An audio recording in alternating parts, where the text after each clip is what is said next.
নমস্কার বন্ধুরা, অনুভা রান্নাঘরে সবাইকে স্বাগত জানাচ্ছি। হাতে মাত্র 10 মিনিট সময় আছে তো, তাহলে হাতে মুসুর ডাল মেখে দুপুর কিংবা রাতের জন্য বানিয়ে ফেলুন একটি দুর্দান্ত স্বাদের রেসিপি। এই রেসিপিটি তৈরি করা যতটাই সহজ, খেতে কিন্তু তার থেকে অনেক বেশি মজাদার। তাহলে বন্ধুরা চলুন আর বেশি কথা না বাড়িয়ে আমার আজকের রেসিপিটি শুরু করা যাক। তো দেখুন বন্ধুরা, আমি আজকের এই রেসিপিটির জন্য এখানে নিয়েছি 150 গ্রামের মতো মসুর ডাল। আর এবার প্রথমেই আমি ডালের ভিতরে 2 থেকে 3 বারের মতো জল দিয়ে ডালটাকে খুব ভালো করে এইভাবে হাতের সাহায্যে একটু ভালো করে চটকে চটকে ধুয়ে নেব।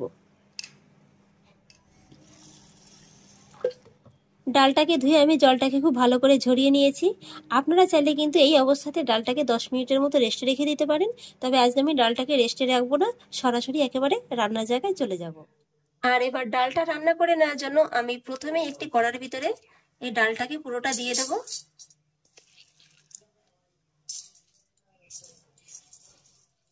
ডালটাকে আমি একটু কড়ার ভিতরে ছড়িয়ে দিয়েছি। আর এবার আমি এর ভিতরে অ্যাড করব মিডিয়াম সাইজের 2টো আলু কুচি। আলুটাকে আমি এইভাবে দেখুন একটু লম্বা লম্বি আর মোটা মোটা করে কেটে নিয়েছি। আমরা সাধারণত যেমন আলুর ফ্রেঞ্চ ফ্রাইটা খেয়ে থাকি না, সেরকম করেই কিন্তু আলুটাকে এইভাবে একটু কেটে নিয়েছি। তারপরে নিয়ে নেব বড় সাইজের একটি পাকা টমেটো কুচি। এইভাবে যদি এই ডাল রান্নাটা একটু পাকা টমেটো কুচিটা ব্যবহার করা হয় না, খেতে কিন্তু দুর্দান্ত লাগে। আর দিয়ে দেবো 4টি চেরা কাঁচা লঙ্কা, সেই সঙ্গে দিয়ে দেব মিডিয়াম সাইজের 2টো পেঁয়াজ কুচি। আর এবার আমি এই ডালের ভিতরে ঘরে থাকা কিছু সাধারণ মশলার উপকরণ অ্যাড করব। সেই জন্য প্রথমেই দিয়ে দেব ছোট 1 চা চামচের মতো আদা আর রসুন বাটা, হাফ চা চামচ হলুদ গুঁড়ো, হাফ চা চামচ ধনে গুঁড়ো, হাফ চা চামচ জিরে গুঁড়ো, সেই সঙ্গে দিয়ে দেবো হাফ চা চামচ কাশ্মীরি লঙ্কার গুঁড়ো, আর একই সঙ্গে দিয়ে দেবো স্বাদ অনুযায়ী লবণ। আর এবার আমি সব শেষে এই ডালের ভিতরে দিয়ে দেবো 2 চা চামচের মতো কাঁচা সরিষার তেল। তেলটা দিয়ে আমি ডালটাকে হাতের সাহায্যে খুব ভালো করে মেখে নেব।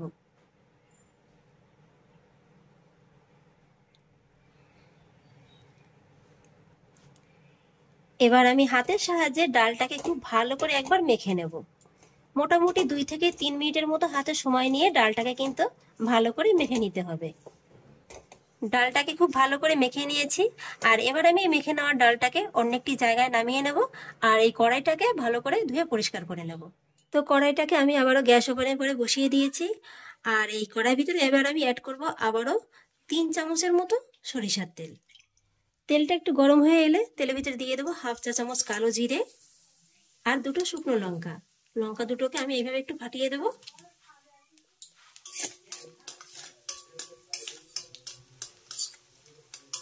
ফোড়ন দুটো যখন হালকা করে একটু ভাজা হয়ে যাবে, তখন আমি এর ভিতরে অ্যাড করব কিছুটা রসুন কুচি। এবার রসুনটাকে কিন্তু আমি খুব ভালো করে একটু ভেজে নেব। রসুনটাকে আমি খুব সুন্দর করে ভেজে নিয়েছি। আর এবার আমি এর ভিতরে অ্যাড করব এই যে হাতে মেখে রাখা মুসুর ডালটা।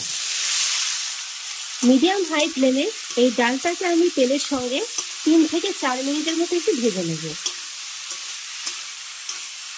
এইভাবে একটু ডালটাকে যদি তেলের সঙ্গে ভেজে নেওয়া হয় বা কষিয়ে নেওয়া হয়, সেই ডালটা কিন্তু খেতে দুর্দান্ত লাগে। ডালটাকে আমি খুব সুন্দর করে ভেজে নিয়েছি। আর এই ডালের ভিতরে যে কাঁচা আদা রসুনটা দেওয়া হয়েছিল না, সেই আদা রসুনের কাঁচা গন্ধটাও কিন্তু খুব সুন্দরভাবে চলে গেছে। আর এবার আমি ডালের ভিতরে অ্যাড করব জল। এখানে আমি নর্মাল জলটাই ব্যবহার করছি, আপনারা চাইলে কিন্তু এই ডালের ভিতরে গরম জলটাও ব্যবহার করতে পারেন। আর এখানে কিন্তু জলের পরিমাণটা খুব বেশি দেওয়ার প্রয়োজন নেই, এই রান্নাটা কিন্তু একটু মাখো মাখো হবে। আমি ডালের ভিতরে পরিমাণ মতো জলটা দিয়ে দিয়েছি। আর এবার গ্যাসের ফ্লেমটাকে মিডিয়াম হাইতে রেখে আমি এই ডালটাকে 10 মিনিটের মতো রান্না করে নেব। আর এই 10 মিনিটের ফাঁকে আমি এই ডালটাকে আরেকটু সুস্বাদু বানানোর জন্য গ্যাসের পরে একটি প্যান বসিয়ে দিয়েছি।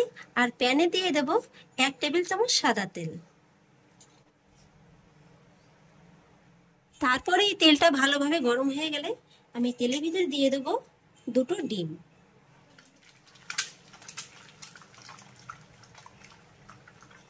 বন্ধুরা, আমি এখানে ডিমের ভুজিয়াটা তৈরি করে নেব।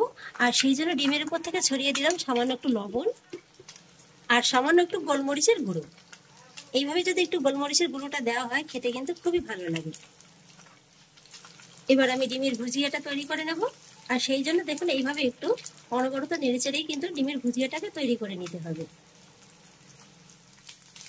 এই যে বন্ধুরা, খুব সুন্দরভাবে আমি ডিমের ভুর্জি বা ভুজিয়াটাকে তৈরি করে নিয়েছি। আর এদিকে দেখুন এই 10 মিনিটের মধ্যে কিন্তু ডালের জলটা অনেকটা টেনে গেছে, আর ডালটাও কিন্তু খুব সুন্দরভাবে একেবারে সুসেদ্ধ হয়ে গেছে। সেই সঙ্গে কিন্তু আলুগুলোও খুব সুন্দরভাবে একেবারে সেদ্ধ হয়ে গেছে। আর ডালটা দেখুন সেদ্ধ হয়েছে, অথচ কিন্তু একটু গোটা গোটা ভাব আছে। ডালটাকে কিন্তু ঠিক এরকম করেই সেদ্ধ করে নিতে হবে।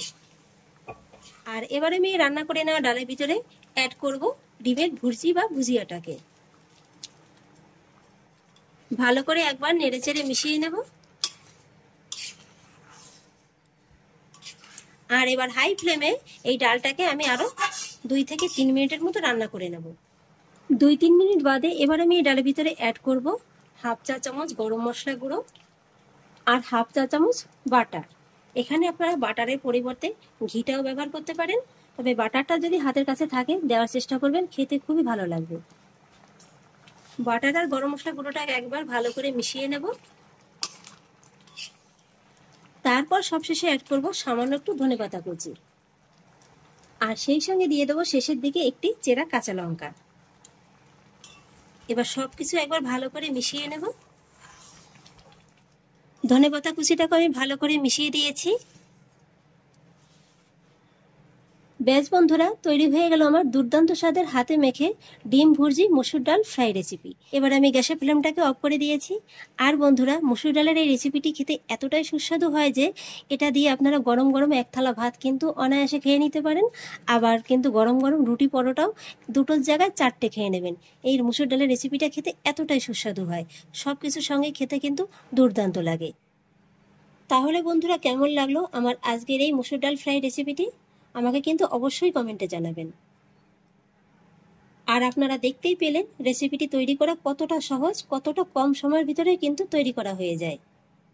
যদি আমার আজকের এই রেসিপিটি আপনাদের একটু হলেও ভালো লেগে থাকে, তাহলে আমাকে অবশ্যই একটা লাইক এবং কমেন্ট করবেন, সেই সঙ্গে বন্ধুদের সঙ্গে শেয়ার করবেন। আর প্লিজ বন্ধুরা, যদি আমার পরিবারের নতুন সদস্য হয়ে থাকেন তাহলে একটা সাবস্ক্রাইব করে পাশে থাকা বেল আইকনটি প্রেস করে দেবেন। ফিরে আসছি এরকমই পরের অন্য কোনো নতুন রেসিপি নিয়ে। সবাই ভালো থাকুন, সুস্থ থাকুন। ধন্যবাদ।